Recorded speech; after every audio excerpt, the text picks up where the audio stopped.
There is a survival seed hidden in the American Southwest that defies every rule of modern farming. While our most common crops are becoming more expensive and harder to grow, this ancient bean thrives on nothing but a few inches of rain. It packs more protein per ounce than a steak.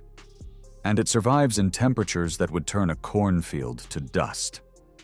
For decades, it was dismissed as a backward relic of the past. But as water costs rise and the heat gets harder to manage, we're realizing that what we called primitive might actually be the most advanced technology on Earth. This is the story of the tepary bean, and why it's the most important food you've never heard of. Before we uncover how this seed was nearly erased from history, if you value stories about resilient nature and lost wisdom, hit the subscribe button and the bell icon.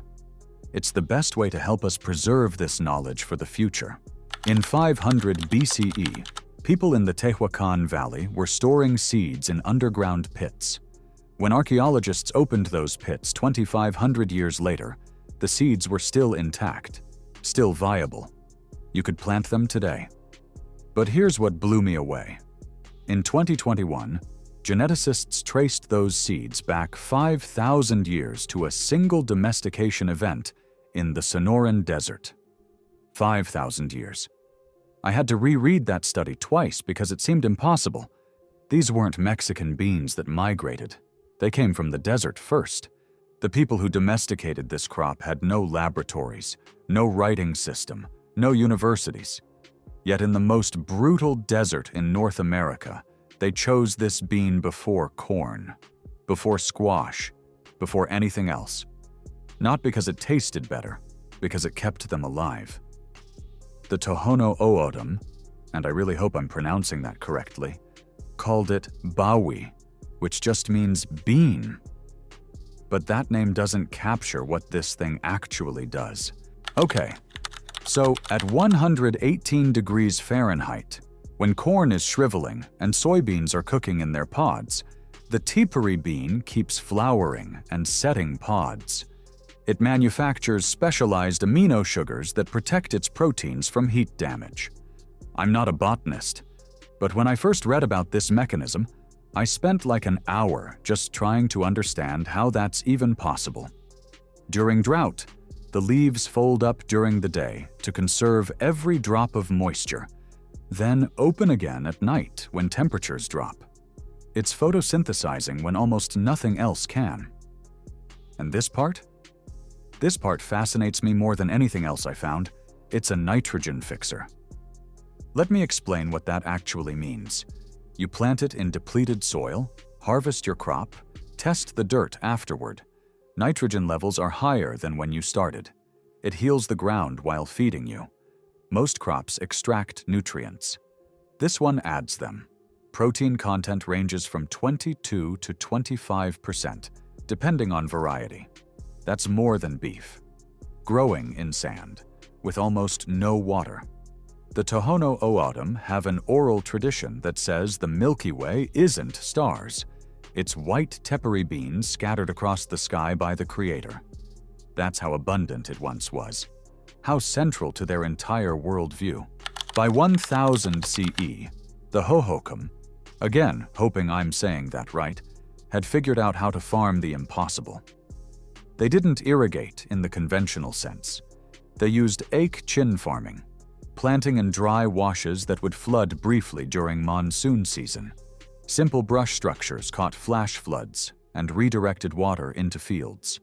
One good rain would germinate the beans. 60 days later, they'd harvest.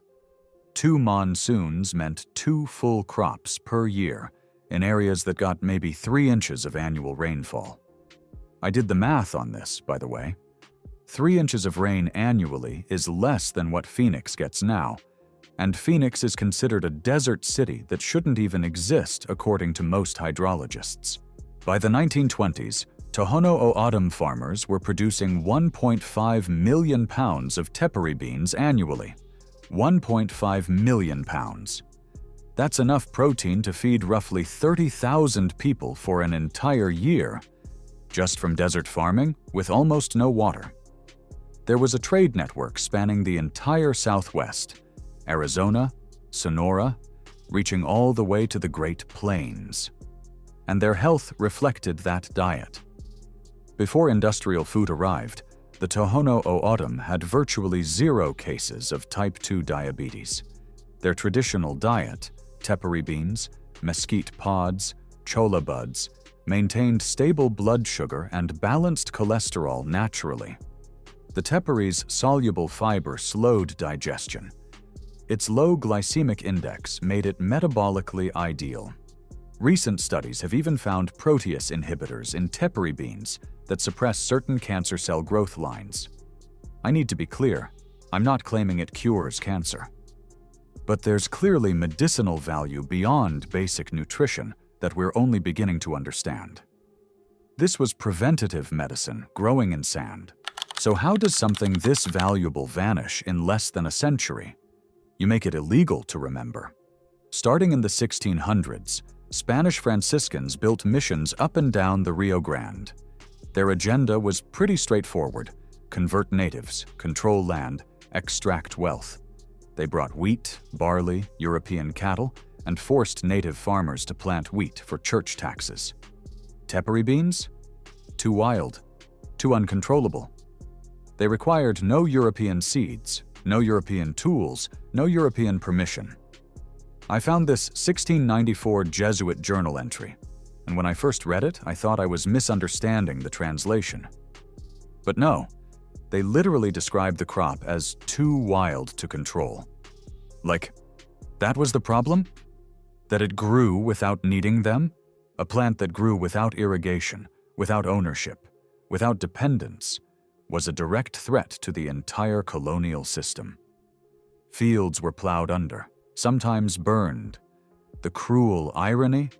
Those European crops kept failing during droughts. The tepary would have saved everyone, Spanish colonists included. But tepary seeds don't give up easily. They stayed buried for decades, sometimes centuries, dormant, waiting. The second wave hit in the 1930s and 40s. This time it wasn't religion. It was mechanization. Post-World War II, farmers left traditional agriculture for wage work on massive cotton operations running on well irrigation. These farms were all about machines: tractors, mechanical harvesters, monoculture efficiency. Tepary beans didn't fit. They're labor-intensive. Pods mature at different times, requiring hand-picking. If you wait too long, pods shatter and scatter seeds everywhere, which is brilliant for wild propagation, but terrible if you're trying to run an industrial farm. Government subsidies flowed to corn, soy, cotton, crops that fed livestock, not people. By the 1950s, a crop that sustained civilization for 5 millennia nearly vanished in 20 years. Just gone. But a few families refused to let it die.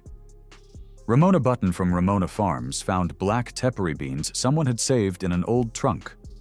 Other families kept seeds like heirlooms, hidden in clay jars, tucked in basements, passed down with whispered planting instructions. The bean was waiting. Then came the 1970s. Global droughts hammered food systems. Soybeans collapsed. Corn couldn't pollinate in relentless heat. Even wheat, the colonial crop that had replaced the tepary, withered under 110-degree sun. Desperate Southwest farmers watched their fields die.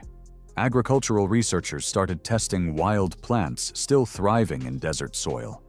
They found a vine with small white flowers, growing strong at 115 degrees Fahrenheit. Experimental plots near Tucson and Sonora produced full crops with minimal irrigation. Post-harvest soil tests showed increased nitrogen levels. It was the tepary bean, still alive after 4 centuries of systematic erasure, just sitting there, doing its thing.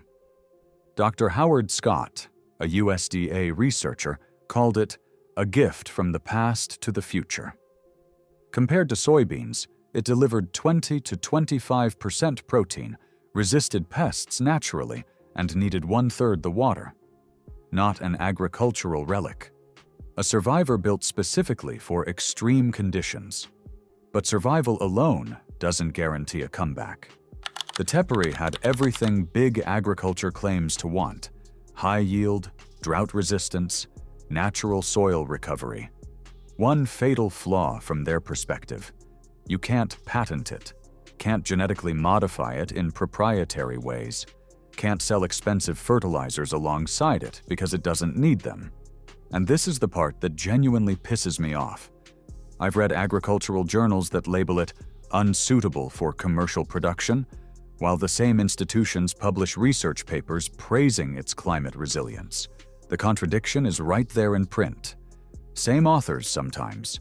In other words, it wasn't profitable enough for them to care. And profit beats survival every single time in modern agriculture. Some people refused to accept that logic. Around 1996, Tohono O'odham Community Action, they go by TOCA, started collecting ancient seed lines from tribal elders and forgotten storage jars. Each variety had its own name, flavor, cultural story. Some hadn't been grown in 3 centuries. 300 years of dormancy. Farmers like Terrell Dew Johnson and Sterling Johnson worked entirely by hand. No machines, no chemicals, just desert soil and cultural memory. They called it planting the ancestors, which I think is one of the most beautiful phrases I've encountered in all this research. By the early 2000s, they'd harvested enough to feed families and sell small quantities to local schools. The beans appeared again in traditional stews, tortillas, bread. Elders said the flavor tasted like the desert itself. Kids who'd grown up on processed food learned to plant, soak, and cook the same beans their great-grandparents had carried through dry seasons.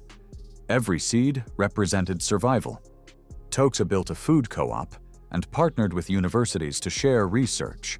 They proved the Teperi could grow with 75% less water than modern varieties. But this went deeper than food security, way deeper. It restored cultural identity, reconnected people with ancestral knowledge that had been deliberately severed. One farmer told researchers something that stayed with me since I first read it. Growing it feels like remembering who we were before the drought. Climate models warned that 30% of global crop yields could collapse by 2050 due to heat and water scarcity. The Teperi bean has already survived worse, much worse. Born in extreme heat, it stays green where corn and soy die. Sets pods at 115 degrees Fahrenheit. Scientists are calling it America's survival crop, which honestly feels like an understatement. 2019 university trials in Arizona and Mexico confirmed what desert farmers always knew. Teperi beans use less than 1/3 the water of soybeans while producing nearly equal protein. They could feed people in regions where rainfall barely exists anymore, and those regions are expanding every year. The International Center for Tropical Agriculture in Colombia is now crossbreeding Teperi with common beans, trying to transfer drought and heat resistance into global food systems. Some governments are testing it for national food security. But the real momentum? That's coming from indigenous farming communities. They don't see it as just another crop to add to the rotation. They see it as a living bridge between ancestral wisdom and whatever uncertain climate future we're heading into. One elder said something that I keep coming back to. We grow it because it remembers how to live when everything else forgets. Look, this isn't really a story about rediscovery. It's about recognition. The knowledge was never lost.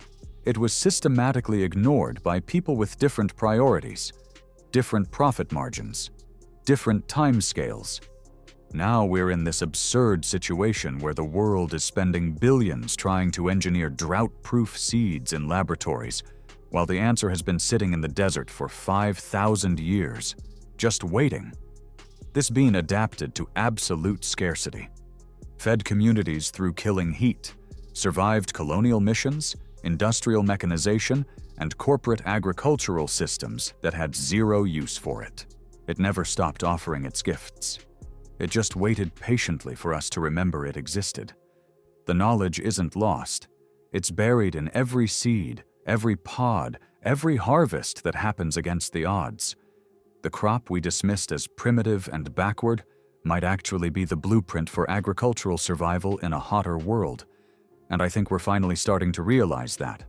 All it really asks is that we look past short-term profit and see what was there all along. Resilience, growing quietly in the sand. If you want to keep exploring what we almost forgot, subscribe to Timeless Nature Wisdom. There are more stories like this one, and they need people who will listen.